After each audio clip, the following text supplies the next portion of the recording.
Yeah, this is a good one for me because I kept staring at this title here and saying effective perimeter controls.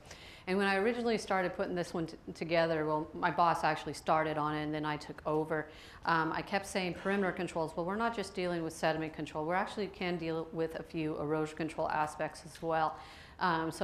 But the key word is effective, and I kind of laughed at that because I said, well, I guess effectiveness depends upon how well the maintenance is, depends upon how well the installation is, depends upon how well the design was to determine whether or not that's an appropriate B&P for that location. So effectiveness, I want to use that term a little loosely when we're talking about these B&Ps. So some common perimeter controls that are used out there, and it's ones that you're probably really familiar with, is the traditional silt fence barrier. It's used widely across the nation and the world in some form or another, and it can be effective, but it has its limitations. And when it's used as a perimeter control, we have to really be careful as to what our watershed is, our basin that is actually draining to it. But that's also true of any other perimeter control that you're looking at. To me, the design is a big aspect of this whole thing, and it needs to be really carefully considered. Fiber logs, rolls, composite barriers, whatever you want to call it. It's an item that has become more predominantly used out there. To me, it's just, I'm not a fan of a lot of these because they're not used correctly, they're not installed correctly, they're not maintained correctly. So I'm not a huge fan of them, but they can work when properly designed, properly installed, and properly maintained. Geosynthetic structures, I'm actually seeing more of these used back where I come from in Colorado in some form or another. I think it's an interesting application of them, and I'm just kind of watching them and seeing how well they actually do. Again, maintenance, installation, all that is a big part of it. And if you guys sat in the last session with me, you're going to kind of get a little bit again of the diversion berms with slope drains included with them. It can be used as a perimeter control. I know some people are scratching their heads and saying, what? I'll kind of go into that here in a little bit. So some general guidelines. Because we're talking about this tract is installing and maintaining different B&Ps. So I want to throw in there that part of that installing and maintaining is also having a good understanding of basically kind of how to inspect them. If you need to be able to know what you're looking at and when problems arise. And so some of the general guidelines that are going to apply to any type of perimeter control out there is, will the water go under it? I see this failure happen so often, and what ends up happening is it's an incorrect installation, incorrect maintenance, or sometimes it's the incorrect B&P in the wrong location, where this one actually happened to be a concentrated flow came to this spot, and it just sat there and it undermined the improperly installed silt fence. Will water go around it? It doesn't make sense to spend all this time and money installing these B&Ps, trying to maintain the B&Ps, when you end up having a short circuit, or not a short circuit, but a way for water to just build up and actually go around or just flow by it. I kind of question, I almost want to say to the contractor, why did we even put these in? Why did we put one in, let alone two in, when we have a big area here that's going to just discharge off the property? So making sure that it's going to contain whatever the runoff is, and we're talking about perimeter. When we talk about perimeter, we're talking about the downstream location. So we're trying to contain the runoff coming to it. And will the water go between it? And this is a good example, actually. I know some of you are looking at it going, what do you mean will water go between? In this case, water actually ponded up in this location and actually did a good job ponding, but it ended up going right between these two biosocks at that joint itself. And probably the worst place that you could have a joint is at the spot where it ended up ponding up. So something to be aware of, something to look at. Is the installation correct? I throw this picture in there and I laugh at it. Okay, this was actually out by our airport in Colorado. But this is what the designer put on the plan. And they followed the design as per the plans. So making sure that the installation is actually correct and is going to work, is going to function, because whenever I do any type of teaching and I talk about installation and maintenance of any type of B&P and inspection, I always tell the contractors, you need to be careful, because even though this is up on a hillside here, water will have to be pumped up there to get to it. this still has to be maintained. That still has to be working in fully functional condition. You have a BMP on the site, it has to be working. And of course the contractor says, but water's not going to go to it. Remove it. Okay? So is the installation correct? Is it the right location? And is it practical and going to be effective, or is it just cost money, and is it going to be money to maintain it? And then are there limitations? Every BMP out there has its limitation. And I always want to put a little cautionary in when we talk about perimeter controls, especially when we start opening up more and more areas. It means more and more runoff is possibly going to be coming to that perimeter control. And these have a limit. They have a maximum capacity that they can go on. And in fact, this has gone above and beyond what should have been cleaned out for maintenance, 50% capacity. I'm impressed with how well it actually has remained standing, but you can see how close together those posts are, and the fact that they used metal posts on top of it. If that was wooden with traditional spacing, that material would have been downstream. So we have to be aware of the limitations and what we're calling out for. So just talking a little more about silt pits, and this has become more and more prevalent to me over the years when I've gone out onto construction sites, how often this is wrong. And I apologize, it's a little bit dark here, but some important observations. Will the barrier contain the runoff? Okay, I kind of mentioned this earlier. This one's doing a great job. The one on the previous photo did a great job as well. Absolutely wonderful. Are the posts on the downstream side? I'm hoping some of you are saying, why are you even asking that? That should be hopefully a no-brainer. This is a highway project back home. It's currently working right now. This is the silt fence they put in. Are the posts on the right side? No. My question to them was, how's water going to go uphill to hit this one, then go uphill to hit that one, then go uphill to hit that one? I also throw out the whole effectiveness. Why do we have multiple rows of silt fence on this little tiny slope? That's the high point up there. Think about the design, think about what it is. For perimeter control, they probably should have put something along here, and that would have been fine. Posts on the right side, not the wrong side. And they probably could have gotten away with a lot less cost for installation. And I hate to say, I'm trying to remember, they're now at 12 miles of construction on this road. So think about how many miles of silt fence where they've gone double and triple roaded, and all the posts are on the wrong side. All of them. I don't know who they hired to put these in, I really don't. But be aware of it, and it's just something that I want to point out, because this has become more prevalent than I really ever believed it would.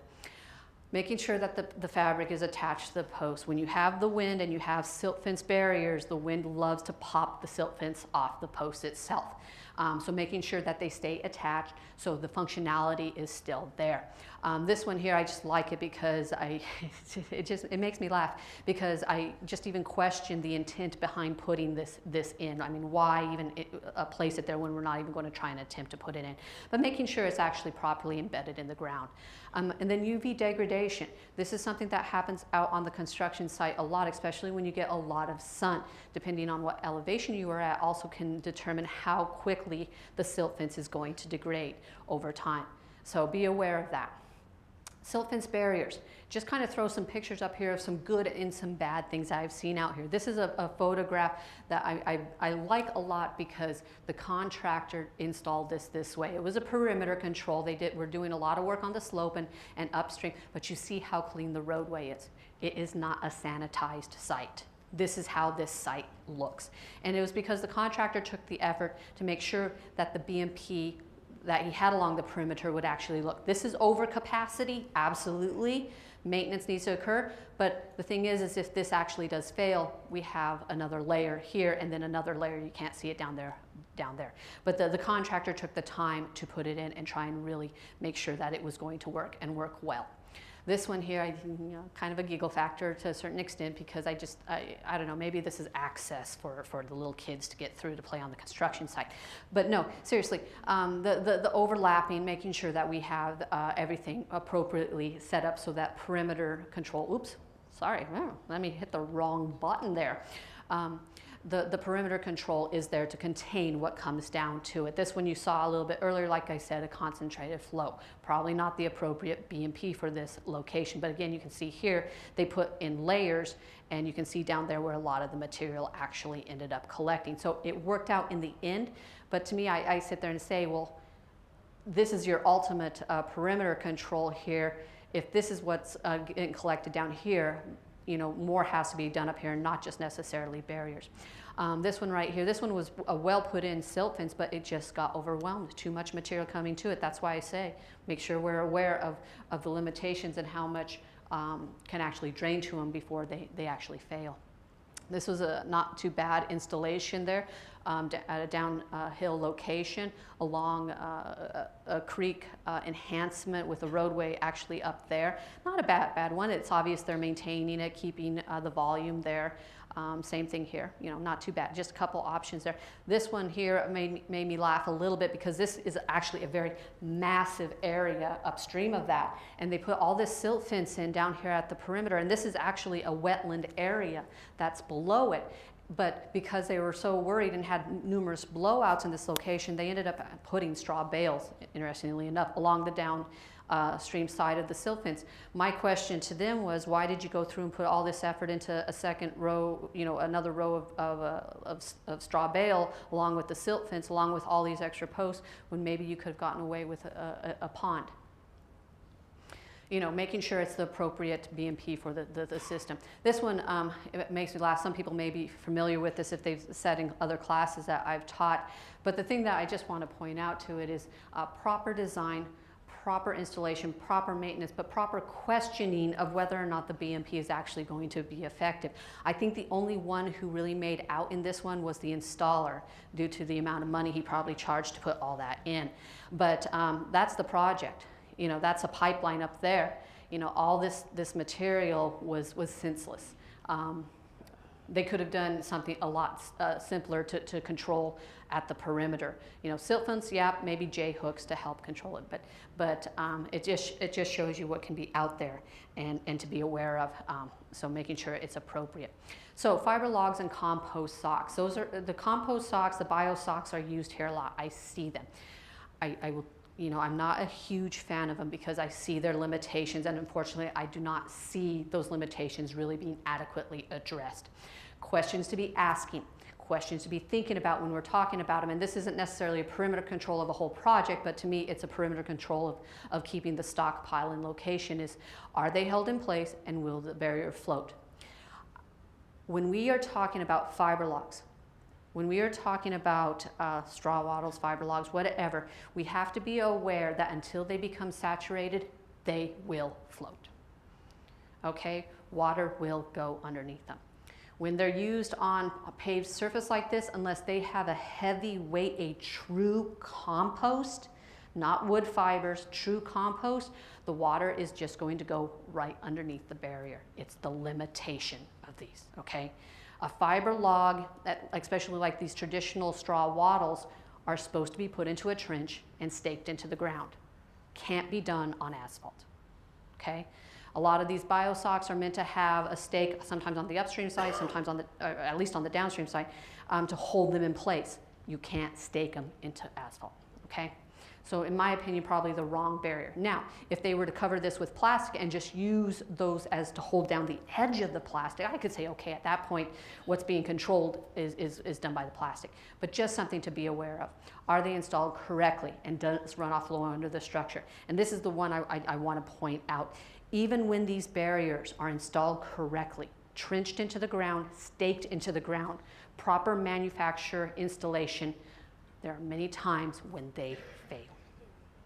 Okay, so just to be aware of it. That's why I'm not a huge fan of these, because even too often they're never installed correctly, but even when they are installed correctly, we have failures. Are the joints properly overlapping? Do we have enough distance, you know, between the two pieces being overlapped? And does sufficient height exist to contain runoff water? So when they're perimeter, and this is actually the rest of that one photograph that I showed you where the stuff went between the joint, that's actually filled up. You can see the high water line there. So that actually was containing some material in there, kind of created a little miniature sediment trap. But unfortunately, the failure ended up being right there. These were saturated socks, so they actually were heavy enough that they didn't float, but it took them becoming saturated for them to work. And then do they require repair or replacement? I know that's a big issue with these, is making sure that they are continually repaired, however that repair is approved. And just to throw a couple other items up there, just to show you the different types of installations that I've seen, and my comment on them is, like I said, when they're dry, they're easy to lift. Okay, so that means the runoff will go under it. When you start looking at setups like this, where we have one fiber I think it's a biosock right here, and it obviously isn't working, it's not secured in any way, let's not just throw a second one behind it. That's probably not going to solve the problem. Let's actually step back and ask ourselves, what is going wrong here and how this can be improved so that actually works and functions.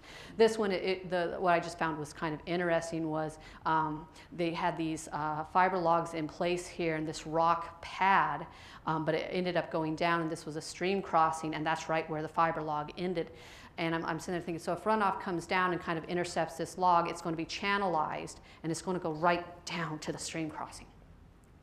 So just to be aware of positioning and the location of them, and just kind of throw that in there. Perimeter control, yeah, but let's make sure that they're actually installed in a way that they will function correctly, not sitting up on top of large chunks of soil or rock.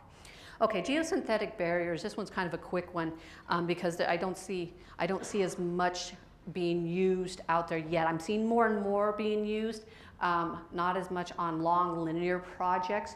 I'd like to see more just because I think they can be a very viable product if used correctly. This one was interesting to me because this is, I think, a Durawaddle. So it's like a foam core and then a silt fence material wrapped around it with a tail on it that is on the upstream edge. Normally you see these installed in dirt, and then that tail is buried and stapled into the ground. And that's one of them that I'm seeing used more. And while little volume, it actually may not be too bad for very small areas.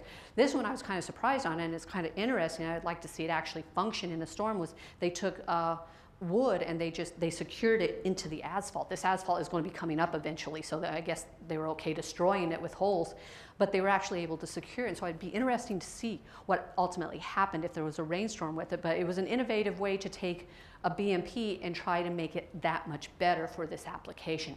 This one is a triangular dike, so again a foam core but in the shape of a triangle, and the flap on the upstream and downstream. I see these used a lot in check structures, but in this case they actually used it in a perimeter control aspect, and if installed correctly it may work. I'd like to see the again precipitation hit and see how well this actually works.